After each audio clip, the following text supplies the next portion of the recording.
J'avais un point d'avance sur Nino, Masuradze. Je jouais Andrea Boulanger. J'arrive dans une position où c'était pas très clair et on n'avait plus trop de temps. Donc, vu que j'avais aperçu que Nino était pas très bien, j'ai décidé de proposer nul. C'était plus sûr, on va dire. Et puis voilà, après la partie de Nino s'est déroulée à mon avantage, on va dire.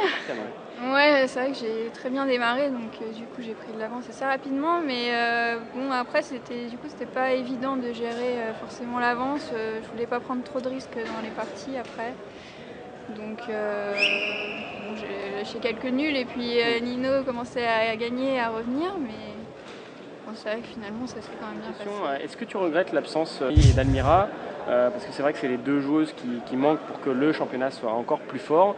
Bah, c'est vrai que ce serait mieux si tout le monde jouait pour l'intérêt du championnat, mais bon, en même temps, si toutes les deux jouaient, il y aurait des filles, je pense, qui joueraient pas, qui mériteraient quand même de jouer le tournoi. Donc, par exemple, là, c'est Nino qui a été repêchée et Pauline.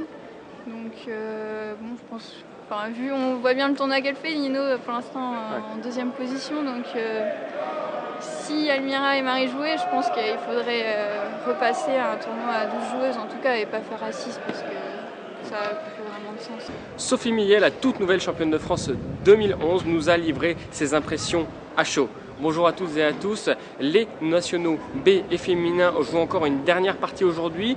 Tous les joueurs du National A sont partis, 4 sont partis à la Coupe du Monde et fait déplorable, Maxime Vachier-Lagrave s'est fait voler son ordinateur hier dans la nuit.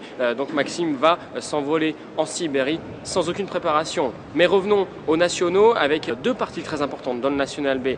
Éric Prié avec les pièces blanches est en train de jouer contre Anatoly Weisser qui lui est assuré de la qualification. Maxime Lagarde doit l'emporter contre Tal Abergen pour également s'assurer la qualification. Dans le national féminin, eh bien, peu de suspense puisque, comme vous l'avez entendu, Sophie est déjà championne de France. Elle va essayer tout de même de marquer les esprits en l'emportant contre la numéro 2 du tournoi, Nino Masuradze. Dans les autres tournois, dans l'accession féminine, nous avons déjà bien le nom de la vainqueur. Victoria Schweitzer possède 8 points et demi sur le 9. Elle ne peut plus être rattrapée puisqu'elle a 2 points d'avance. Dans l'accession, Jean-Baptiste Mulon compte 1 point d'avance sur tous ses autres poursuivants. Et enfin, dans l'Open vétéran, eh bien, Richard Goldenberg possède 7,5 sur 9 et donc est à égalité 2 rondes avant la fin du tournoi. Tu termines deuxième du National B. Comment s'est passée ta partie aujourd'hui contre Tal? Il m'a joué une ouverture que je connaissais pas trop. Lui, à mon avis, s'était préparé parce qu'il a joué tout tempo.